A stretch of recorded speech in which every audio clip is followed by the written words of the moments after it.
नमस्कार दोस्तों, मैं आपके अपने channel all exams GK with Vipin में आपका स्वागत करता हूं।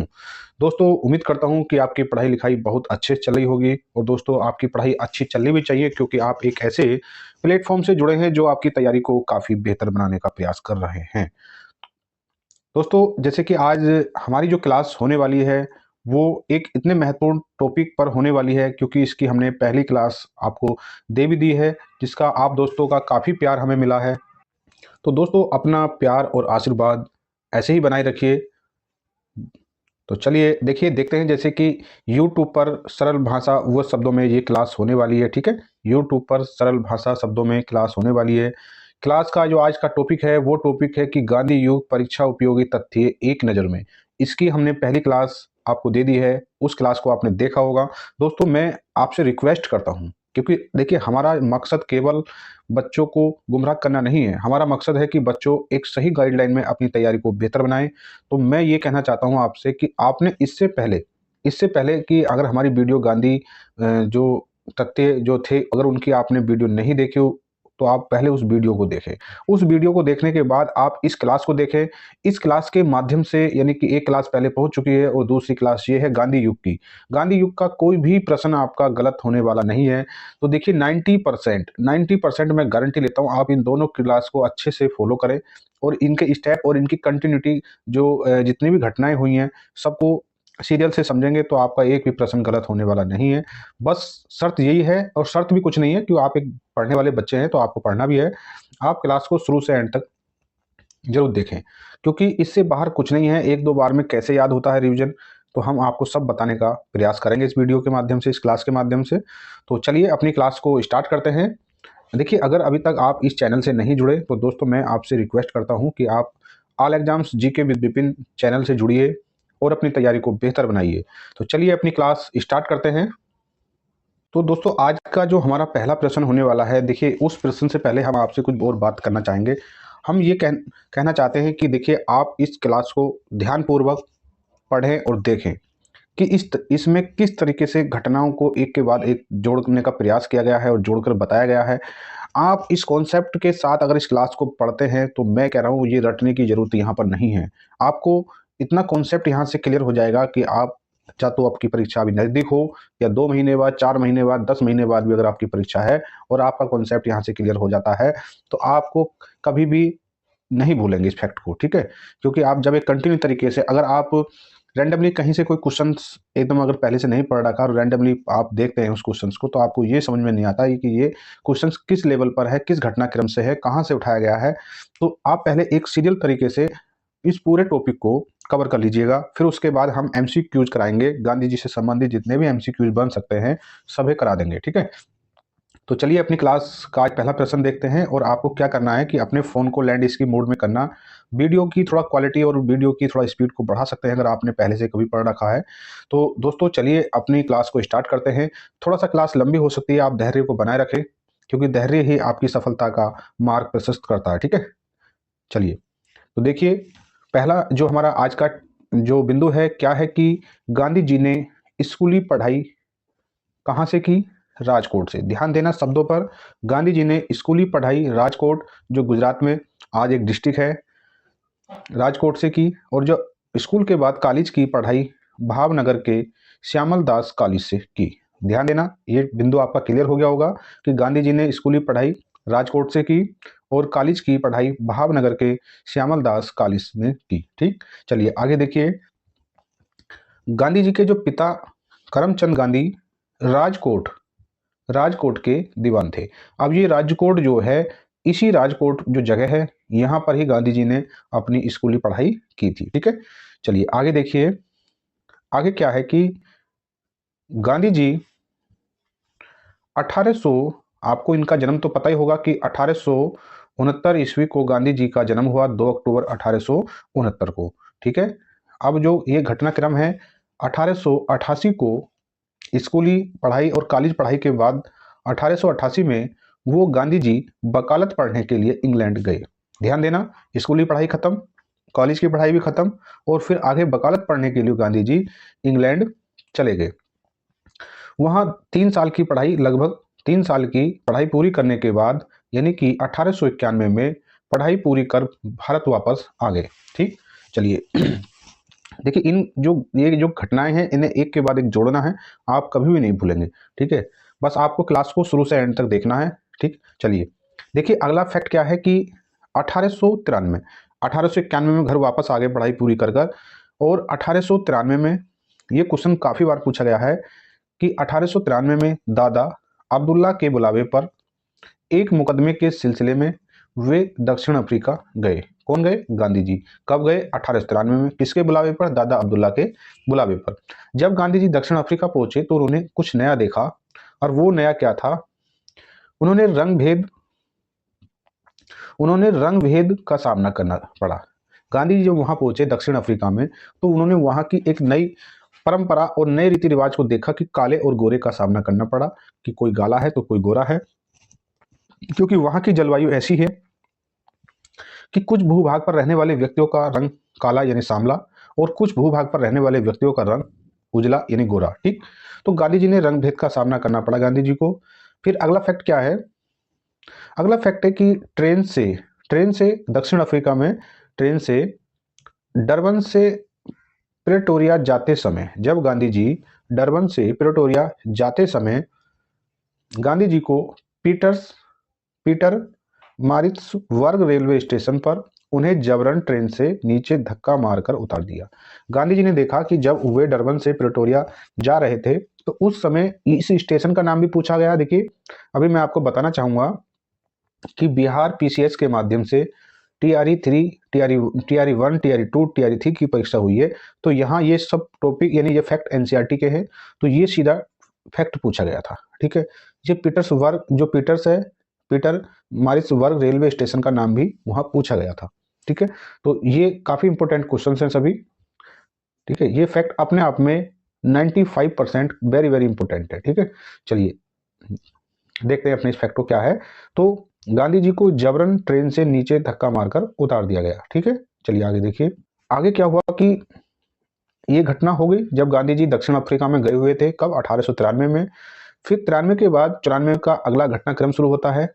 तो 93 के बाद 94 में 1894 में किन्होंने गांधी जी ने नटाल कांग्रेस की स्थापना की। आप एक कंटिन्यू तरीके से पढ़ते चलेंगे तो कभी नहीं भूलेंगे।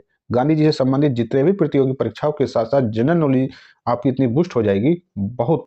ठीक है, चलिए तो 93 में जब गांधी जी दक्षिण अफ्रीका में थे वहां पर ही उन्होंने 1894 में नटाल कांग्रेस की स्थापना की। और फिर आगे देखिए गांधी जी ने सत्याग्रह, देखिए सत्याग्रह शब्द को पहचानिए। इस सत्याग्रह शब्द का काफी बार प्रयोग हुआ है और ये गांधी से संबंधित है। तो गांधी जी ने सत्याग्रह का पहला प्रयोग कब किया? 1906 में। ध्यान देना 1906 में। आगे इस डेट को क्यों याद रखना हम आपको बताएंगे। तो पहला प्रयोग 1906 में कहां पर किया? दक्षिण अफ्रीका में। गांधी जी ने पहला सत्याग्रह का प्रयोग, जब पहला शब्द जुड़ जाए, पहला सत्याग्रह का प्रयोग 1906 में दक्षिण अफ्रीका में किया। चलिए अब आगे देखिए गांधी जी क्या हुआ कि 1915 में अंग्रेजी सरकार ने इन्हें केसर ए हिंद की उपाधि से सम्मानित किया और भर्ती करने वाला सर्जेंट कहलाए।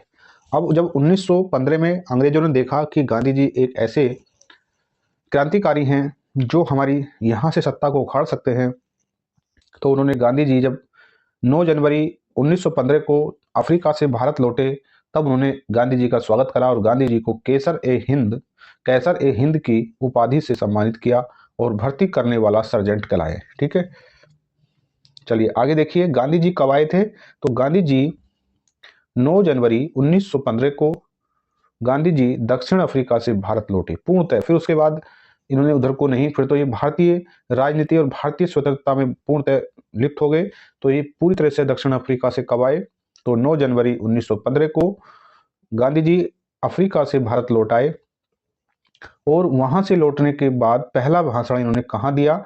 तो बनारस हिंदू विश्वविद्यालय के उद्घाटन समारोह में। देखिए इससे संबंधित हम आपको कुछ एक्स्ट्रा फैक्ट बताने का प्रयास यहाँ करते हैं कि जब गांधी जी 9 जनवरी 1915 को भारत अफ्रीका से पूर्णतः लौट आए तो 9 जनवरी को भारत में प्रवासी दिवस के रूप में मनाया जाता है।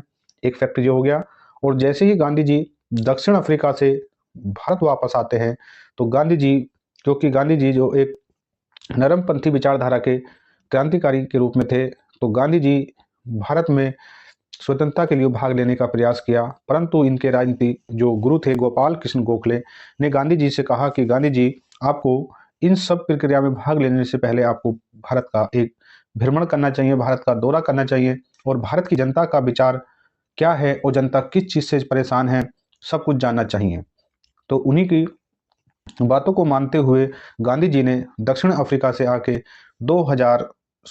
1915 में गांधी जी ने पूरे भारत का भ्रमण करा और एक्टिव रूप से, सक्रिय रूप से गांधी जी 1916 में भारत की स्वतंत्रता तथा भारत की जितनी भी क्रांतिकारी गतिविधियां थीं उनमें भाग लेने लगे।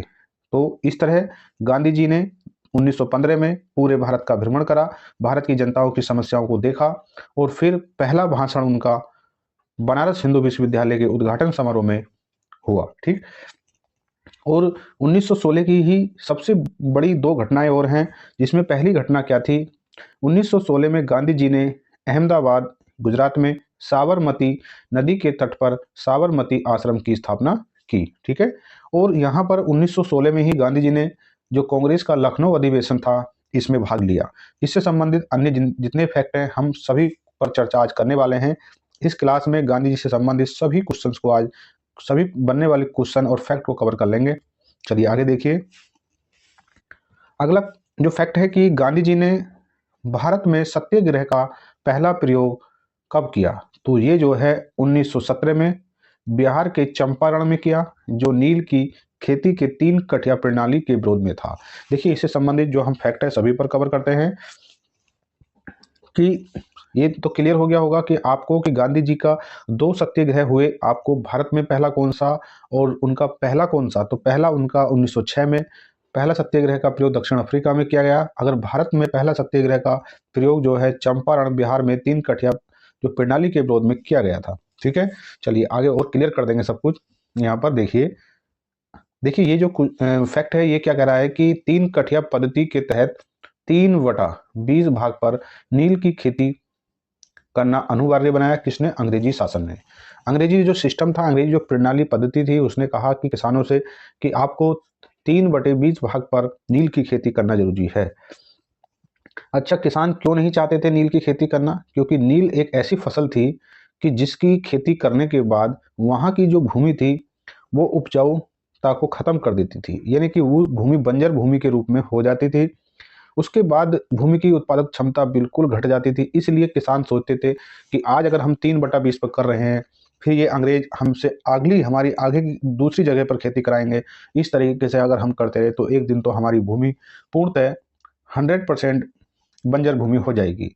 तो किसान बहुत परेशान थे। इन्हीं के किसानों के एक नेता थे जिनका नाम था राजकुमार शुक्ल। ठीक है जी, राजकुमार शुक्ल। ये राजकुमार शुक्ल 1916 के जो कांग्रेस के लखनऊ अधिवेशन में आए हुए थे और 1916 में ही गांधी जी लखनऊ अधिवेशन कांग्रेस के पहुंचे हुए थे। तो राजकुमार शुक्ल की मुलाकात गांधी जी से होती है और राजकुमार शुक्ल जी ने गांधी जी से आग्रह किया कि गांधी जी ऐसे से है कि हमारे यहाँ के जो किसान इस बड़ी समस्या से जूझ रहे हैं, आप हमारे यहाँ आइए।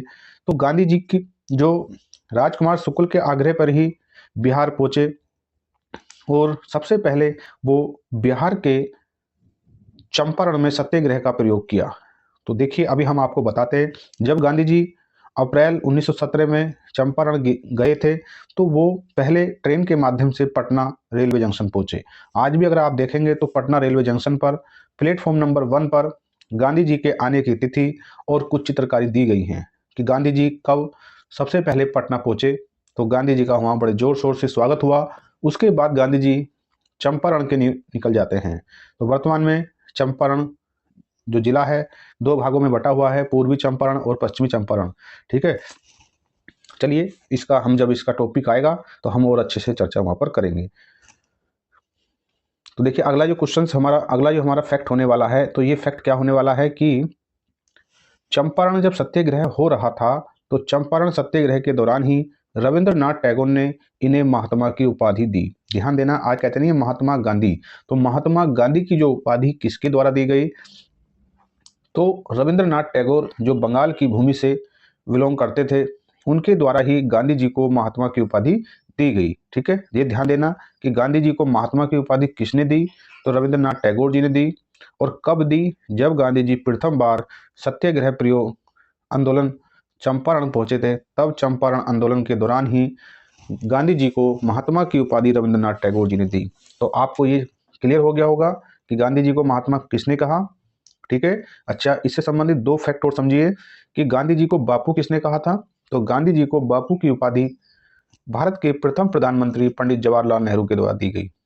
ठीक है, अच्छा, फिर देखिए कि गांधी जी को राष्ट्रीय पिता, गांधी जी को राष्ट्रीय पिता किसने कहा। तो गांधी जी को राष्ट्रीय पिता सुभाष चंद्र बोस जी ने कहा था। ठीक है, चलिए आगे देखिए। देखिए इस घटना के बाद क्या होता है कि अब 2017 की घटना घट गई है, चंपारण सत्याग्रह। उसके बाद गांधी जी पहली बार गांधी जी, देखिए गांधी जी जो पहली बार भूख, अब जब देखा कि गांधी जी ने वहाँ किसानों की समस्याओं का समाधान करा है, कहाँ, बिहार चंपारण में, तो जो गुजरात अहमदाबाद, ठीक है, अहमदाबाद गुजरात के जो मिल मजदूर थे, उन्होंने देखा कि जो हमारी जो समस्या है, हमारी समस्या इस अंग्रेजी शासन के सामने किसके माध्यम से रखी जा सकती है। तो उन्होंने गांधी जी से आग्रह किया कि गांधी जी हम इतने परेशान हैं। तो गांधी जी ने पहली बार भूख हड़ताल अहमदाबाद मिल मजदूर आंदोलन के समय 1918 में किया। ठीक है, चलिए आगे देखिए कि 1918 में गुजरात में एक खेड़ा सत्याग्रह के दौरान, जब 1918 में गुजरात में खेड़ा सत्याग्रह चल रहा था, उस दौरान सरदार वल्लभ भाई पटेल की मुलाकात या किससे होती है, गांधी जी से होती है, और वल्लभ भाई पटेल गांधी जी से जुड़ गए। ठीक है, चलिए आगे देखिए, आगे बड़ा इंपॉर्टेंट फैक्ट है सब। आगे क्या है कि 18 मार्च 1919 को रोल एक्ट पारित हुआ। इस रोल एक्ट को काला कानून भी कहा जाता था। ये एक ऐसा कानून था जो बिना दलील, बिना वकील के लगाया जाता था, इसमें कोई सुनवाई नहीं होती थी, जिसके विरोध में गांधी जी ने सत्याग्रह लीग संगठन बनाया। तो 6 अप्रैल 1919 को देश ने राष्ट्रीय अपमान दिवस, देखिए आपको ध्यान देना है, ये क्वेश्चंस इतना फैक्ट वाला है, ये इतना है कि बच्चे इसे 99% बच्चे इसे गलत कर देंगे, बच्चे कर ही नहीं पाएंगे कि 6 अप्रैल 1919 को देश ने राष्ट्रीय अपमान दिवस मनाया। ठीक है, क्वेश्चन ये बन सकता है कि देश ने राष्ट्रीय अपमान दिवस कब मनाया। तो देश ने राष्ट्रीय अपमान दिवस 6 अप्रैल 1919 को मनाया। ठीक है, चलिए अगला फैक्ट देखिए, जलियांवाला बाग हत्याकांड। जलियांवाला बाग हत्याकांड के विरोध में गांधी जी ने 1920 में कैसर ए हिंद की उपाधि को लौटा दिया।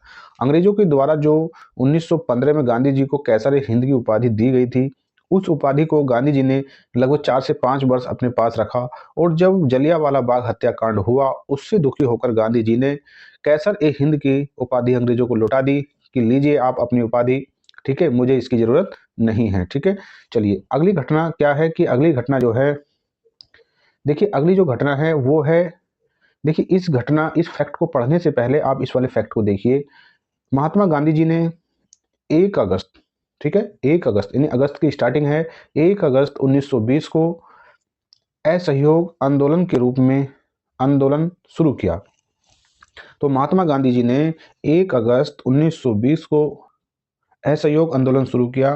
पहली बार राष्ट्रीय आंदोलन में ऐसा, पहली बार देखिए, पहली बार असहयोग का मतलब है कि अंग्रेजों का सहयोग नहीं करना, हर तरीके से इन्हें असहयोग ही देना है। तो असहयोग आंदोलन के रूप में शुरू किया और पहली बार भारतीय राष्ट्रीय आंदोलन में ऐसा पहला भारतीय राष्ट्रीय आंदोलन था जिसमें चरखा को अपनाया गया। कई बार ये पूछा गया, ध्यान देना, जब अंग्रेजों के खिलाफ असहयोग आंदोलन की शुरुआत हुई, इस आंदोलन में ही चरखा को अपनाया गया था।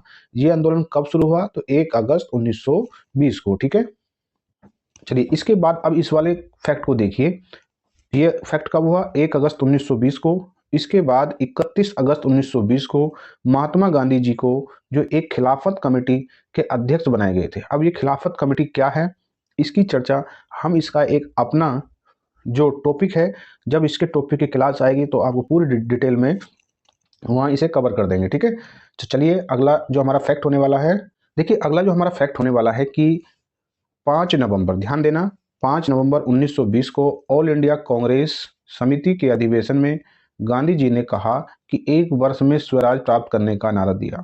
ठीक है, 5 नवंबर 1920 को ऑल इंडिया कांग्रेस समिति का एक अधिवेशन था। उस अधिवेशन में गांधी जी ने एक नारा दिया, वो नारा था 1 वर्ष में स्वराज प्राप्त करना। तो नारा दिया, ठीक है, ध्यान देना कि गांधी जी ने ये नारा 1 वर्ष में स्वराज प्राप्त करने का नारा 5 नवंबर 1920 को ऑल इंडिया कांग्रेस समिति के अधिवेशन में दिया।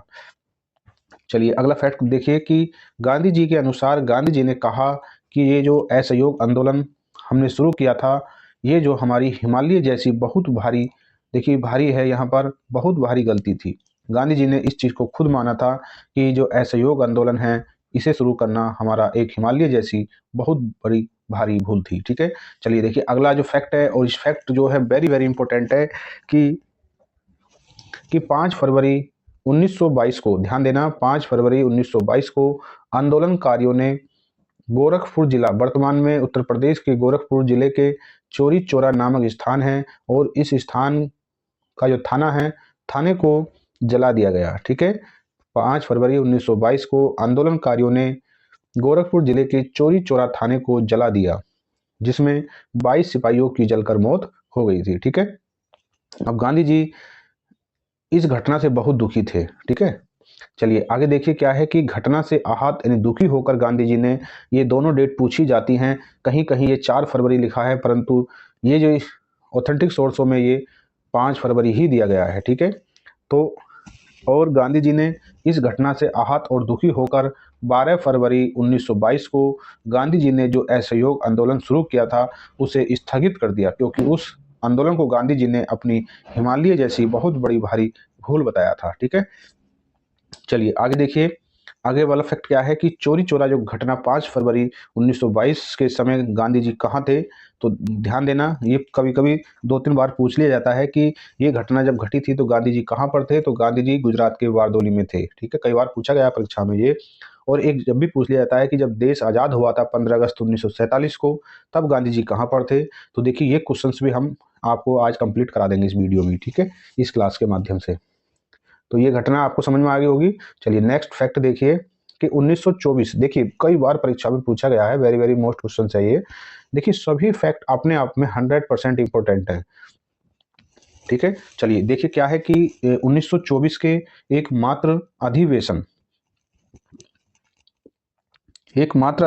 और ये कौन सा अधिवेशन था, ये वेलगांव अधिवेशन। वेलगांव कहाँ पर है, तो ये कर्नाटक में है। इसमें वे कांग्रेस के अध्यक्ष बने। ठीक है, सीधे शब्दों में कहा जाए तो 1924 का एकमात्र कांग्रेस अधिवेशन था वेलगांव का, जिसमें गांधी जी को अध्यक्ष बनाया गया। तो ध्यान देना, ये क्वेश्चन कई बार परीक्षाओं में पूछा गया है। तो 24 में कौन था, गांधी जी थे। और 24 से अगला अधिवेशन जो कानपुर में होता है, तो उसमें श्रीमती सरोजिनी नायडू को कांग्रेस अध्यक्ष बनाया गया। वो प्रथम भारतीय महिलाएं थी जो कांग्रेस की अध्यक्ष बनी। जब हम कांग्रेस अधिवेशन से संबंधित अपना टॉपिक पढ़ेंगे तो इन सब चीज़ों को वहाँ पर कवर कर लेंगे। ठीक है, चलिए आगे देखिए, आगे क्या है कि जो गांधी जी की जो आत्मा कथा थी, तो गांधी जी की आत्मा कथा कौन सी थी, तो सत्य के साथ मेरे प्रयोग, यानी कि माई एक्सपेरिमेंट विथ ट्रूथ। तो इसका जो प्रकाशन हुआ वो कौन से समाचार पत्र में हुआ, नवजीवन में हुआ। ठीक है, चलिए अगला देखिए, गांधी जी ने 12 मार्च, ध्यान देना वेरी वेरी इंपॉर्टेंट फैक्ट है कि गांधी जी ने 12 मार्च 1930 को, ध्यान देना 12 मार्च 1930 को 78, कभी कभी बिल्कुल इसमें से क्वेश्चन को तोड़ के पूछ लिया जाता है कि गांधी जी ने 12 मार्च 1930 को 78 यानी 78 अनुयायियों के साथ साबरमती, ध्यान देना यहाँ सब कुछ क्लियर कर लेना आप, क्योंकि इन्हीं से संबंधित क्वेश्चंस को बनाता है। साबरमती जो गुजरात में है, ठीक है, आश्रम, तो साबरमती आश्रम से दांडी, देखिए दांडी एक जगह का नाम है। कहाँ से चले गांधी जी, साबरमती आश्रम से चले, और कहाँ के लिए चले, दांडी के लिए। तो यात्रा आरंभ कर 12 मार्च शुरू करते हैं और 6 अप्रैल को अपनी डेस्टिनेशन पर पहुंच जाते हैं। 6 अप्रैल 1930 को गांधी जी 388 किलोमीटर की यात्रा कर, ध्यान देना गांधी जी लगभग 24 दिनों की यात्रा कर 388 किलोमीटर दूरी तय कर लेते हैं। और कितने अनुयायियों के साथ, 78 अपने अनुयायी साथियों के साथ इस यात्रा को तय कर लेते हैं। और कहाँ पहुँचते हैं, दांडी। कहाँ से, साबरमती से दांडी। साबरमती से डांडी पहुंच जाते हैं। और डांडी कहाँ पर है? वर्तमान में नौसारी जिला है, उस वहाँ पर डांडी जगह है। तो जहाँ नमक कानून तोड़ा तथा जो उसी दिन यानी 6 अप्रैल को ही सविनय अवज्ञा आंदोलन की शुरुआत कर दी। ठीक है, तो 6 को ही घोषणा कर दी और 6 अप्रैल को और 7 से ये सविनय आंदोलन की शुरुआत हो जाती है। ठीक है, चलिए देखिए अगला जो फैक्ट है वेरी वेरी इंपॉर्टेंट है कि गांधी इरविन समझौता कब होता है। तो गांधी इरविन समझौता 5 मार्च 1931 को हुआ। इसे दिल्ली पैक्ट भी कहा जाता है। ठीक है, इसे गांधी इरविन समझौता, दिल्ली पैक्ट भी कहा जाता है। ये कब हुआ? 5 मार्च 1931 को हुआ। इसे इसके बाद इसके बाद 7 अप्रैल 1934 को गांधी जी ने सविनय अवज्ञा आंदोलन को समाप्त कर दिया। तो ये आंदोलन देखिए लगभग 1930 में शुरू होता है। 6 अप्रैल 1930 को शुरू होता है। तो 30, 31, 32, 33 और 34 लगभग ये 4 से 5 साल चलता है। ठीक है, तो देखिए ये कितने में चला? 30, 31, 32, 33। ठीक है, तो लगभग 4 वर्षों तक ये आंदोलन चला और इसे गांधी जी ने 7 अप्रैल 1934 को पूर्णतः समाप्त कर दिया। ठीक, अब जो है इस देखिए जो गांधी और इरविन जो समझौता था, इस समझौते का काफी विरोध हुआ। समझौते का विरोध का कारण मुख्य ये था कि जब भगत सिंह, सुखदेव और राजगुरु को फांसी, ठीक है, 23 मार्च 23 ठीक है 23 मार्च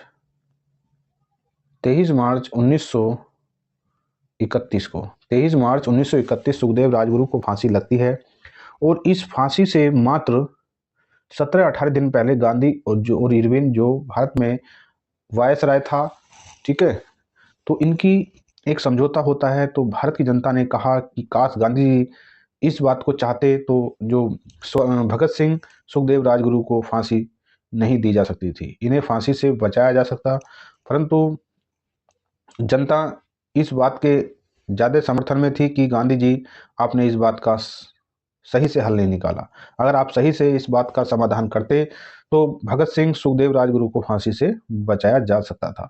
तो ये फैक्ट इस तरीके से काफ़ी महत्वपूर्ण रहा और बड़ा हाईलाइट भी रहा, इसका काफ़ी विरोध भी हुआ। चलिए अगला फैक्ट देखिए कि हरिजन सेवक संघ, ध्यान देना है, हरिजन सेवक संघ की स्थापना गांधी जी ने 1932 में करते हैं। ठीक है, क्योंकि इसके जो अध्यक्ष बनाए गए थे घनश्याम दास बिरला को जो एक संघ बनाया गया। कौन सा संघ था? तो हरिजन सेवक संघ था। इस सेवक संघ के अध्यक्ष जो घनश्याम दास बिरला को बनाया गया। आगे देखिए, आगे है कि महात्मा गांधी और अंबेडकर जी के बीच पूना समझौता कब होता है? वेरी वेरी इंपॉर्टेंट क्वेश्चन है। तो 24 सितंबर 1932 को पूना के यरबदा जेल में एक समझौता होता है महात्मा गांधी और अंबेडकर जी के बीच, 24 सितंबर 1932 को। अच्छा, इस समझौते पर जो है गांधी जी ने हस्ताक्षर नहीं किए। ठीक है, ये भी आपको ध्यान देना है, गांधी जी की तरफ से अन्य व्यक्तियों ने इस पर हस्ताक्षर किए थे। चलिए आगे देखिए कि 1942 में प्रस्तुत क्रिप्स प्रस्ताव को गांधी जी ने पोस्टेड डेट चेक कहा। ठीक है, अच्छा फैक्ट है। चलिए आगे देखिए कि 8 अगस्त 1942 को प्रारंभ भारत छोड़ो आंदोलन के दौरान ही गांधी जी ने भारतीय जनता से कहा या तो कुछ करो या फिर मरो। कुछ करने या मरने का जो नारा है गांधी जी ने कब दिया? 8 अगस्त 1942 को, जब मुंबई महाराष्ट्र से भारत छोड़ो आंदोलन की शुरुआत की गई। इस आंदोलन को अगस्त क्रांति के नाम से भी जाना जाता है। चलिए अगला फैक्ट देखिए कि 8 अगस्त के बाद अगले ही दिन 9 अगस्त 1942 को गांधी जी को गिरफ्तार कर लिया जाता है और उन्हें पुणे के आगा खां पैलेस में रखा गया। फिर उसके बाद गांधी जी के बाद उस आंदोलन की कमान किसने संभाली? इन सभी पर चर्चा हम करने वाले हैं। ठीक है, चलिए आगे देखिए कि 1931 में लंदन में हुए द्वितीय गोल्ड मेज सम्मेलन, गांधी जी ने कांग्रेस का नेतृत्व किया। तो आपको ध्यान देना है, 3 गोल्ड मेज सम्मेलन कहाँ पर? इंग्लैंड में हुए। उसमें कांग्रेस ने एकमात्र अधिवेशन यानी कि दूसरे गोल्ड मेज सम्मेलन जो सितंबर 1931 में हुआ, उसमें भाग लिया। ठीक है, और किसके नेतृत्व में? गांधी जी के नेतृत्व में। गांधी जी के साथ अन्य सदस्य गए हुए थे, जैसे कि सरोजिनी नायडू, पंडित मदन मोहन मालवीय तथा अन्य साथी भी गए हुए थे। गांधी जी वहां से खाली हाथ लौटे। उन्होंने कुछ स्टेटमेंट दिया था कि मैंने अपनी जनता के अपमान के लिए वहां पर कुछ ऐसे समझौते नहीं किए जो मेरी जनता, हमारे भारतीय जनता को नीचा देखना पड़े। तो कुछ और स्टेटमेंट थे, जब ये टॉपिक आएगा हम वहां सभी कवर कर लेंगे, ठीक है। चलिए आगे देखिए। आगे क्या है कि जो अब गांधी जी द्वितीय गोल में सम्मेलन में गए हुए थे, वो सम्मेलन जिसमें गांधी जी गए थे, कौन सा जहाज था जिसके माध्यम से गांधी जी गए अपने साथियों के साथ इंग्लैंड, तो उसका नाम था SS राजपुताना। कई बार परीक्षाओं में पूछा गया है, ठीक है। चलिए देखिए, अब जब गांधी जी बराबर कांग्रेस के सदस्य बने रहे, और परंतु 1934 में जब गांधी जी ने सविनय अवज्ञा आंदोलन को पूर्णतः समाप्त कर दिया, उसी वर्ष यानी कि 1934 में गांधी जी ने कांग्रेस से त्याग पत्र दे दिया। उसके बाद गांधी जी ने कांग्रेस की सदस्यता कभी स्वीकार नहीं की और 1934 में कांग्रेस से त्याग पत्र दे दिया, ठीक है। चलिए आगे देखिए। 15 अगस्त 1947 को स्वतंत्रता मिलने के समय गांधी जी कहाँ पर थे? तो गांधी जी देखिए, जब गोरखपुर के चौरी चौरा नामक स्थान पर वो घटना घटी थी, तब गांधी जी बारदोली में थे, गुजरात में थे। और जब देश को आज़ादी मिली 15 अगस्त 1947 को, तब गांधी जी जो है पूर्वी भारत में थे, ठीक है। तो गांधी जी कहाँ थे? कोलकाता में, कोलकाता के नोवाखली में थे, ठीक है। चलिए आगे देखिए कि अगला, और आज की क्लास और गांधी जी से संबंधित जितने भी फैक्ट थे, उनका आज का लास्ट फैक्ट क्या होने वाला है कि नाथूराम गोडसे ने गांधी जी की हत्या 30 जनवरी 1948 को बिड़ला भवन नई दिल्ली में कर दी, ठीक है। नाथूराम गोडसे ने गांधी जी की हत्या 30 जनवरी 1948 को बिड़ला भवन नई दिल्ली में कर दी। 30 जनवरी को गांधी जी की पुण्यतिथि के रूप में जो मनाया जाता है, इसे शहीद दिवस के रूप में भी मनाया जाता है। तो दोस्तों देखिए, गांधी जी से संबंधित 90% फैक्ट आप तक 2 क्लासों के माध्यम से पहुंचा दिए गए हैं। इन 2 क्लासों के माध्यम से 90% फैक्ट आपके पास तक पहुंच रहे हैं। बाकी जो 10% फैक्ट के साथ साथ जो हम 100% जितने भी गांधी जी से संबंधित फैक्ट हैं, जब हम अपनी क्लास के माध्यम से ऑब्जेक्टिव MCQज आपको कराने वाले हैं गांधी जी से रिलेटेड, तो इन्हें हम 100% कवर कर लेंगे। और आप अपनी परीक्षा से पहले इसे सभी, इन्हें 2 से 3-4 क्लास जो गांधी जी से संबंधित हैं, सभी को देख के जाना। गांधी जी से संबंधित कोई भी प्रश्न आपका मिस नहीं होने वाला। तो दोस्तों आज की क्लास यहीं तक है।